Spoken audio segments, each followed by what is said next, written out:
Bonjour les enfants, aujourd'hui je vais vous lire la suite de l'histoire de la sorcière du placard au balai, mais juste avant je vous résume ce qui s'était passé la dernière fois.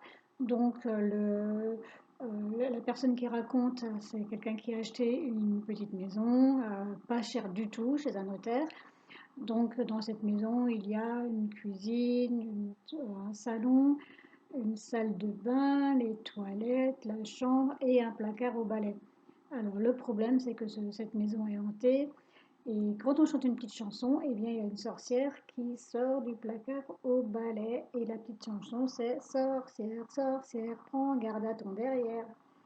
Et donc juste avant de m'arrêter, la personne chantait, enfin le monsieur qui avait acheté la maison chantait la petite chanson et il me semble alors que la porte du placard à balai se mettait à frémir. Mais comme je restais là, la sorcière ne pouvait rien. Je n'avais pas chanté la chanson en entier. Alors voyant cela, me suis mis à en dire chaque jour un peu plus. Prends garde, puis prends garde à, et puis prends garde à ton, et enfin prends garde à ton der. Je m'arrêtais juste à temps. Il n'y avait plus de doute. La porte frémissait, tremblait, sur le point de s'ouvrir. Ce que la sorcière devait rager à l'intérieur. Ce petit jeu s'est poursuivi jusqu'à Noël dernier. Cette nuit-là, après avoir réveillonné chez des amis, je rentre chez moi, un peu pompette, sur le coup de 4 heures du matin, et en chantant tout au long de la route. Sorcière, sorcière, prends garde à ton derrière. Bien entendu, je ne risquais rien, puisque j'étais dehors. J'arrive dans la grande rue. Sorcière, sorcière. Je m'arrête devant ma porte. Prends garde à ton derrière. Je sors la clé de ma porte. Sorcière, sorcière. Je ne risque toujours rien. Je glisse la clé dans la serrure. Prends garde à ton derrière. Je tourne, j'entre, je retire la clé, je referme la porte derrière moi. Je m'engage dans le couloir en direction de l'escalier. Sorcière, sorcière, prends garde à ton derrière. Zut, ça y était, cette fois-ci je l'avais dit. Au même moment, j'entends tout près de moi une petite voix pointue, aigre, méchante. Ah, vraiment? Et pourquoi est-ce que je dois faire attention à mon derrière? C'était elle. La porte du placard était ouverte et elle était dans l'ouverture, le poing sur la hanche et un de ses balais dans la main gauche. Bien entendu, j'essaie de m'excuser. Oh, je vous demande pardon, madame. C'était un moment de distraction. J'avais oublié que, enfin, je veux dire, j'ai chanté ça sans y penser. Elle ricane doucement. Sans y penser. Menteur. Depuis 2 ans, tu ne penses qu'à ça. Tu te moquais bien de moi, n'est-ce pas, lorsque tu t'arrêtais au dernier mot, à la dernière syllabe. Mais moi, je me disais, patience, mon mignon. Un jour, tu la cracheras, ta petite chanson, d'un bout à l'autre. Et ce jour-là, ce sera à mon tour de m'amuser. Eh bien voilà, c'est arrivé.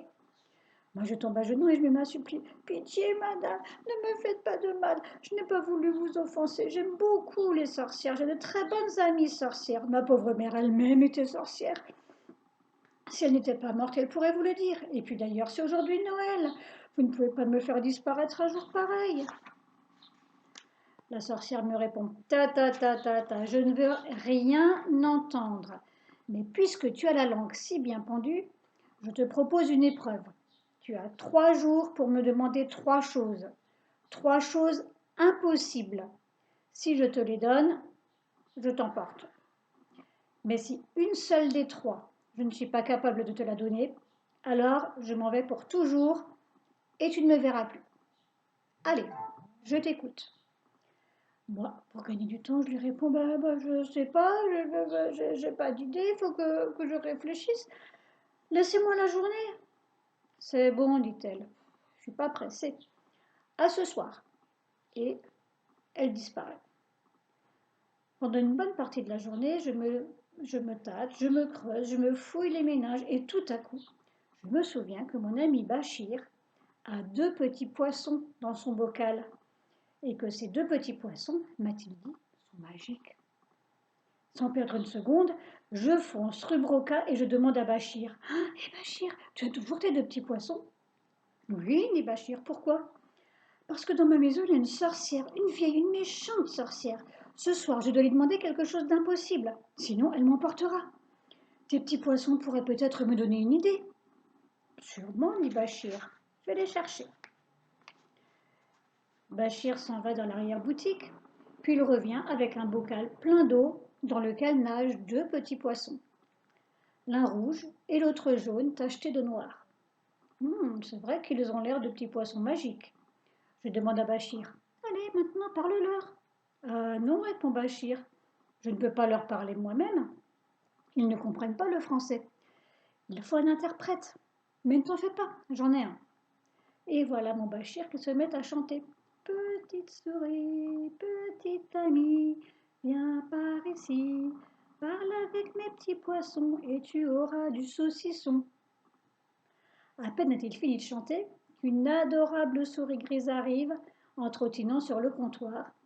Elle s'assied sur son petit derrière à côté du bocal et elle pousse trois petits cris comme ceci. Pip, pip. Bachir traduit.